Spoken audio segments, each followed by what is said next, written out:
listeners, it's Kat here from Aghast. I just wanted to take a quick minute outside of the show to let you know about empowerment coaching. I know this is probably confusing a lot of people right now. Outside of telling you about true crime, I work as a life coach, helping others achieve their goals, break down barriers, eliminate limiting beliefs, or anything else a person may need guidance to achieve their most authentic life. The world has been upside down since 2020, and I know a lot of us may be lost, confused, or unsure as to what we want and how to get there. If you think speaking with a life coach may help you, please feel free to contact me at alteregowellness@outlook.com or at alteregowell on Instagram. Okay, now back to our show.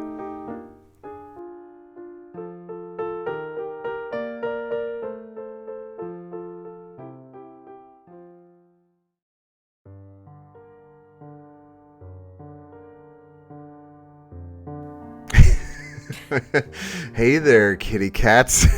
What is Hail, you cats and kittens. You crazy cats and kittens. Hey, you crazy cats. Oh, fuck, I can't do it. It's fucking Carol Baskin. Oh, man.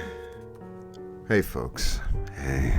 Welcome to another fucking horrible 30 minutes of depressing garbage. We got a weird one for you today that is extremely goddamn depressing. I just listened to it, and my Friday has been destroyed, so we're here to destroy your Monday. So, here's the list of items we got to share with you today. We got diapers, Canada, women's clothing, and Dr. Scholl's. If you're thinking, fuck, another uncovered photo of Justin Trudeau in a highly unethical costume, well, guaranteed there's more. I would love for more to be uncovered, whoever has the photo albums. No, sadly, this is a tragic story of Nathan O'Brien and Kathy and Alvin Likens. This is going to be a tough one. I recommend brown liquor for this one. Or fortified wine, or whatever. Moonshine, whatever gets you through the day. I'm John. And I'm Kat. And this is Aghast.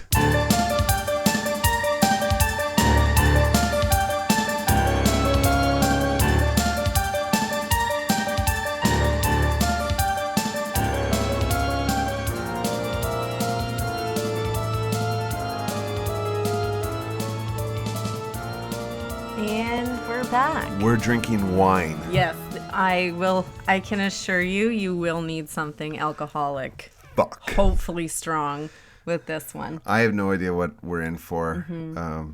So shit. All kidding aside, I had a really tough time with this one, so I'm just putting it out there. I may get choked up. I'll try my best not to. Just squeeze out some tears. Yeah. Yeah. So why don't you give us our disclaimer? Okay. We keep things light here at Castbox because we talk about terrible fucking shit. So if you don't like, if you want your true crime to be dark and serious and just brooding, then there's other podcasts for you. We need to crack a few jokes every now and again.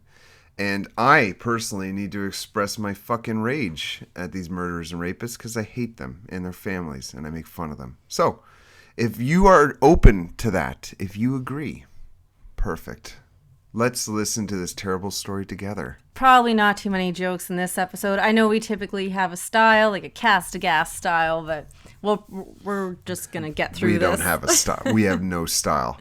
I try and come up with jokes, but most of the time I'm just fuming with anger. Yeah, and you just express it in a humorous way. I'm just like so pissed off. I'd rather be doing a Snake and Dukes. Go check out Snake and Dukes on our YouTube channel, Cat and Concoction. Plug. All right, let's get on with the goddamn show. Okay.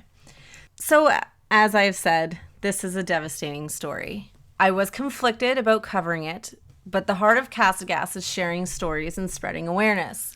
Yes, we inject some humor and light conversation because that's just who we are, but the point of this podcast is to tell stories and have a bit of fun doing it. Though no fun will be had today. Fuck. If I ever wished we had the death penalty or a prison vigilante, today would be the day.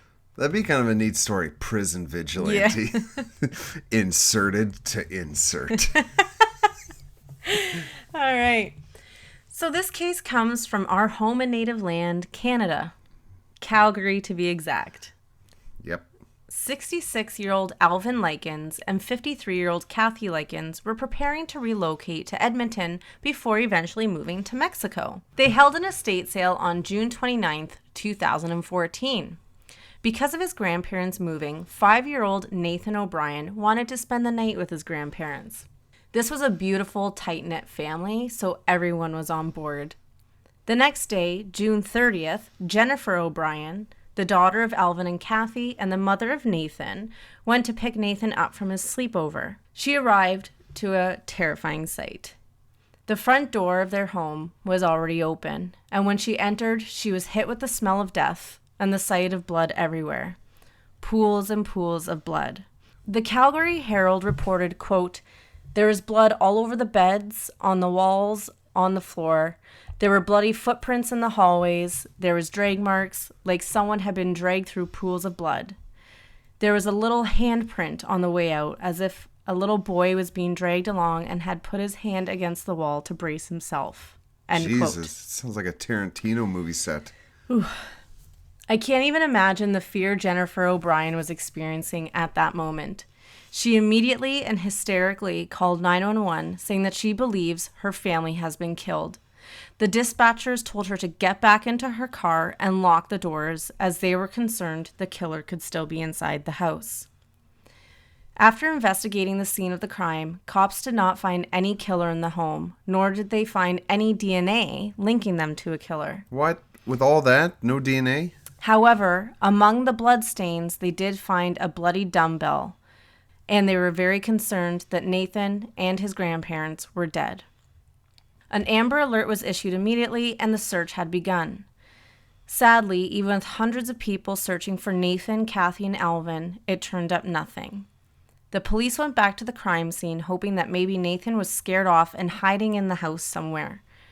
During the days of investigating, the police received more than 1,000 tips and went through all the surveillance and cameras in the area, and they came across something that seemed suspicious: a 1970s green Ford F-150. The police circulated a flyer with a picture of this truck that appeared the same night Nathan, Alvin, and Kathy went missing. Shortly after releasing the image of a truck, a woman called saying she recognized it and that it belongs to her brother, 55-year-old Doug Garland. Police obviously wanted to talk to Doug immediately and were able to nab him at a traffic stop. While they had him in custody there, they swarmed his 40-acre farm home that he shared with his parents. Frustratingly, they didn't find Nathan or his grandparents, but they did find a barrel near the farm's greenhouse that was smoldering with ash. Oh, no. Doug was released on bail, but was given strict instructions to not return to his home. The police secured a search warrant to have the house combed for evidence. They found a hard drive that was hidden in the rafters of the basement that contained some alarming things. According to the Calgary Herald, he had searched painful ways to torture, how to attack your victims at 3 a.m., and the element of surprise. He also had some sexual obsessions like adults in diapers. Oh, for fuck's sakes. That's like a whole level of fucking creep. The hard drive contained pictures of people being restrained and tortured while wearing adult diapers. And I couldn't... Jesus Christ. I did read in certain reports that these potentially were real videos, that they, like God. Snuff videos. True Crime Daily reported that police also found women's clothing, all in Garland's size, a large collection of men's and women's shoes, all in his size, as well as prosthetic breasts and 2 long-haired wigs. From the residence, the officers seized the hard drive, an empty box of size 13 Dr. Scholl tennis shoes, handcuffs. Dr. Scholl's tennis shoes. Was the box. You wanted a comfortable fit. Handcuffs, both in adult and child sizes. Oh, God damn it. Leather straps, bone saws, knives, hacksaw blades, guns, and a straitjacket. How does one acquire all this fucking shit? Illegally, obviously. God, I hate you. They also investigated the burned barrel further, and when sifting through the ash, they found burnt flesh, bone fragments, and heartbreakingly, a baby tooth. Oh, God damn it. Shit. Even though the cops did not recover any bodies, they did have enough evidence to charge Doug Garland. Cops caught Garland trying to sneak back onto his property, believed to dispose of even more evidence, but a helicopter spotted him and he surrendered after police advised him to not make it any worse. So, why on earth would Doug Garland want to brutally kill Nathan O'Brien, Alvin, and Kathy Likens? Doug Garland's sister was married to the Likens' son, the same sister that reported knowing the owner of the green truck. Alvin employed Doug. Both Alvin and Doug worked on a pump invention, but the invention never turned into anything. Eventually, Alvin fired Doug. According to the Calgary Herald, the project did not make a dime and it never turned into anything or went anywhere, but for some reason, Doug remained bitter and angry over it for years. He broke into their home by drilling a hole into one of their locks. He used one of the dumbbells that was already in the home and made his way to the bedroom where he found Alvin Likens sleeping. He bludgeoned him. He then went into the other bedroom where Kathy was sleeping with Nathan. It is believed by the forensics that the family was alive when they were dragged from their home and placed in the back of Doug Garland's green F-150. Oh, God damn it. They found Kathy Likens' DNA on a meat hook, and they found Alvin Likens and Nathan O'Brien's DNA on a meat saw. Oh, fuck off. They also found DNA from all three victims on the outside of a pair of rubber boots, said the Calgary Herald. Doug pleaded not guilty to the 3 charges of murder. Garland's elderly mother took the stand during his trial, testifying for him that she didn't hear him leave at all during the day the family disappeared. One of the most heartbreaking things that was presented during trial was something that happened by complete chance. A short time after Nathan and the Likens had disappeared, a mapping plane was flying over the area and over Garland's farm. It's daytime out, and his camera captured the image of 2 headless adult torsos. Oh, fuck. God damn it. Lying face down, wearing adult diapers. And a much smaller figure in the grass next to them, near the burning barrel. Oh, my God. That's fucking horrific. The 5-week trial wrapped up, Doug appearing unfazed the entire time, and the jury went on to deliberate for 10 hours. Doug Garland was found guilty on all murder charges and was sentenced to 3 consecutive life terms. That's not enough. I know. But I do not want this case to end with the memory of Doug Garland. I want the memory of Nathan O'Brien, Kathy Likens, and Alvin Likens to live in people's hearts. Nathan O'Brien was described as an adorable, blonde hair, mopped boy, which is very obvious looking at his photos. He was a spirited middle child, having 2 brothers. He adored superheroes and never had trouble making friends wherever he went. Nathan's mother, Jennifer, said of her parents, quote, "My mom was my best friend. She was just a very caring, loving mother who made a home for us all. My dad, he was an entrepreneur who was trying to start up a business and be successful, and he was," end quote. Nathan's parents are continuing to keep the memory alive of their sweet little boy. In 2017, a memorial playground opened up in his honor in Northeast Calgary. Quote, "We're moving forward, trying to do good in the world," Rod told the Calgary Eye-Opener. "It's a way for us to give back in Nathan's name. For me, it's also good trumping over evil. This is another way for good to win, and I just believe my parents and Nathan are certainly looking down on us, proud of us of what we're doing in honor of them," Jennifer said. The idea for the playground came out of a Christmas party with the family and friends. That night, they raised $17,000. Nice. The funds were matched by the Spruce Meadows Leg Up Foundation and the Nathan O'Brien Children's Foundation, quickly boosting the funds raised to $54,000. Quote, "For us as parents, that's our opportunity to be a parent for Nathan still," Rod said, keeping his spirit alive. So my heart goes out to Jennifer and Rod O'Brien for their loss, and I envy the strength they have on moving forward.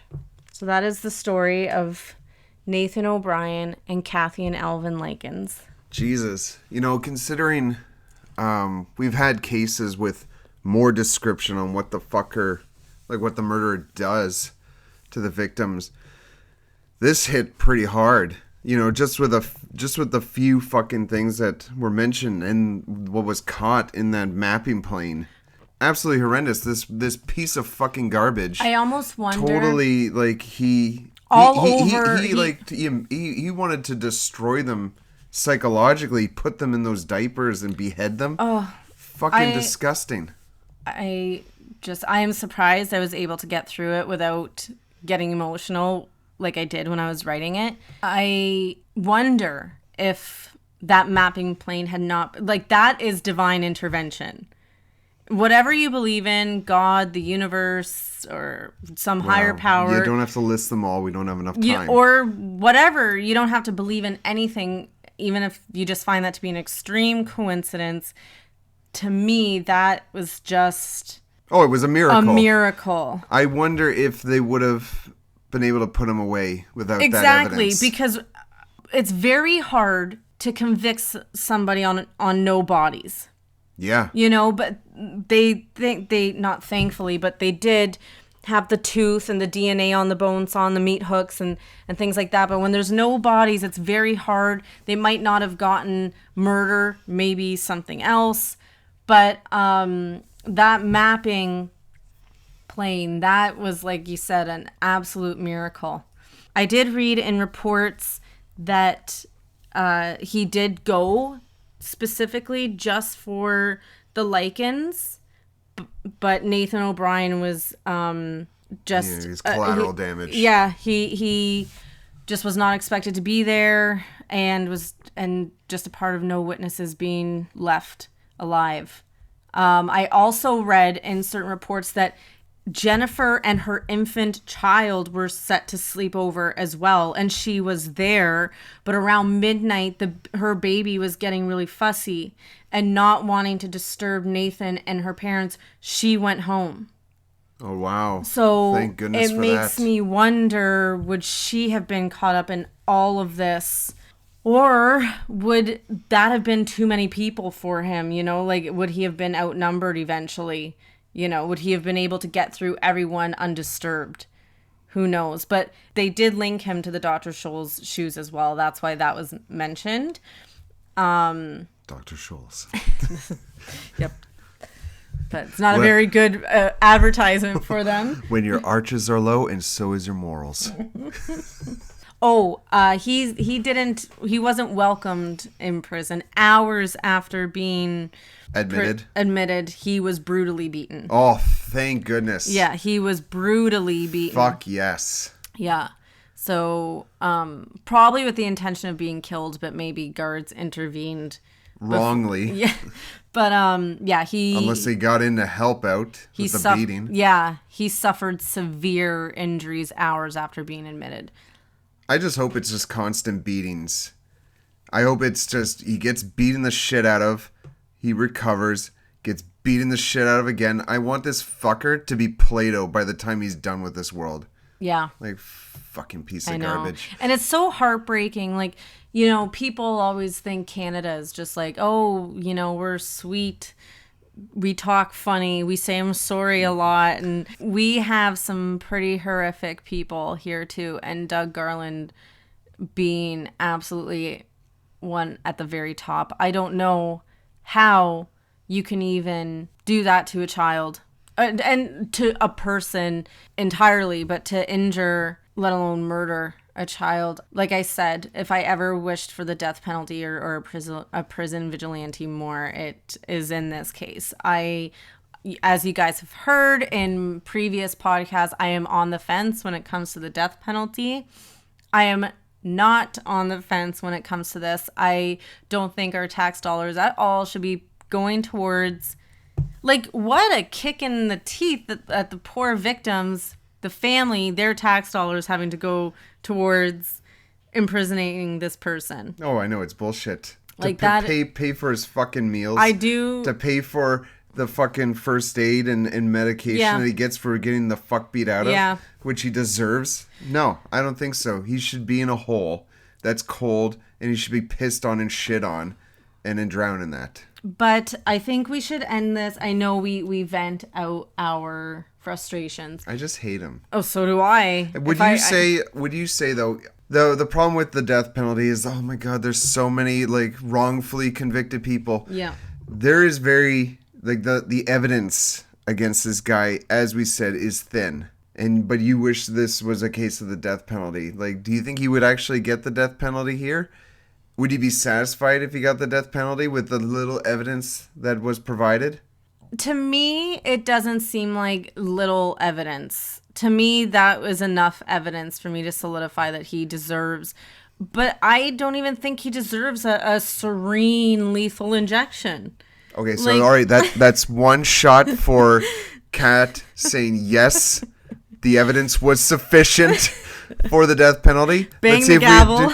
And another shot that the death penalty wouldn't be enough. Yeah. Like, literally, the judge needs to grab his gavel and kill him right there in the fucking I courtroom. think he should just be the like bailiff holds him down. Like if it's like the warden's birthday and they just string him up like a piñata and they maybe like tuck chocolates in his shirt and shoes and stuff and they just keep whacking him with what are the guard sticks called? Batons. They, everyone just takes a turn whacking him until... It makes sense, right? Because they were planning to go to Mexico, so a piñata is fitting. Right? Yeah. But, like, before you do that, you got to put candy in the fucking piñata. I said that already. I said tuck candy into like his shirt pockets and. Oh no, up his ass. Ew, I wouldn't. But you want to eat and enjoy the candy. This is a celebration. You're not gonna eat some Skittles that have been beaten out of a guy. I'm talking about chocolates and wrappers. I'm talking about taking full packets of like Mars bars and just shoving it up his ass until they come out of his fucking throat, and then hanging him up like the and 90, beating the shit out of him. 90% cacao chocolate. Yeah, it's bitter right up in there. Taste the rainbow, motherfucker. Wrapper and all. I hate this is an awful transition from talking about that, but I encourage everyone to take a look at the Nathan O'Brien Children's Foundation. Absolutely. And to keep his memory alive and the memory of his grandparents, Alvin and Kathy Likens. They were a very close family. They absolutely adored their grandchildren. And this is just such a tragic, senseless loss for the mother and father. Yeah, it's absolutely horrible. As I said, I envy the strength they have at moving forward because I couldn't imagine if that were me.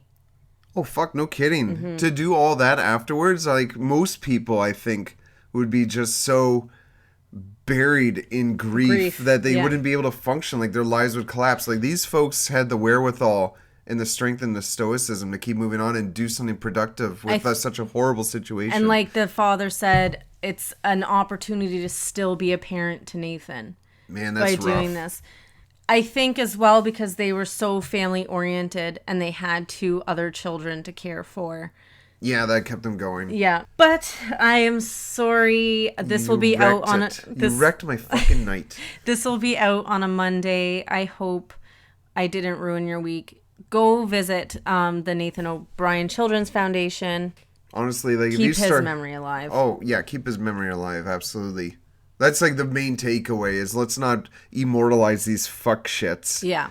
We need to think about the victims and. I won't even say the guy's name again. He does not deserve any more time. Oh, he deserves to be forgotten. Yeah, he deserves to be forgotten. So we will just continue to think of Alvin and Kathy Likens and Nathan O'Brien. We need to stop remembering the names and making these people famous, and we need to continue saying the names of the victims and keep their memory alive. Yeah, like enough with this like memorializing fucking assholes. Yeah, it's like we create them into superstars. It's so he needs to be forgotten. The only people that need to be thinking about him are the ones that are going to be beating the shit out of him next. Yeah. That's the only people I want to be thinking about this fuck. Which kind of makes our fucking podcast stupid. We're such fucking hypocrites. Well, To be serious again, as I said, I was very conflicted in telling this story because we like to have fun, and I feel like fun and the story should not be mixing, but we tell true crime stories. It's horrific each story we tell, so that's why I decided to go through with it, even though it was very tough researching it. As I've admitted before, I did break down writing up the research, but it is what it is. We are a true crime podcast that tell true crime stories. Yep. Sometimes it's not as fun as others, but... Well, we're not a true crime podcast. We just happen to be talking a lot about true crime. We'll try and do other stuff. Maybe we'll talk about Dracula next time. Maybe we'll be starting a Patreon where we'll be sharing other stories. That's the plan. So we can pay your rent. We're so poor. All right. Oh, fuck. Well, happy Monday, everyone, or whenever you're listening to this. Remember, it was 2 shots, one for the death penalty and one for it not being worth the death penalty. The death penalty wasn't enough. The death penalty would not be enough. It needed more. And whatever else you need to put in your body to get through that. Have a lovely rest of your Monday and a lovely week. Thanks for tuning in. See you next time. Bye, folks. Bye. You can check us out on YouTube at Catam Concoction. That's CATAM CONCOCTION. And on Instagram at cast_Aghast. Remember, there's a silent H.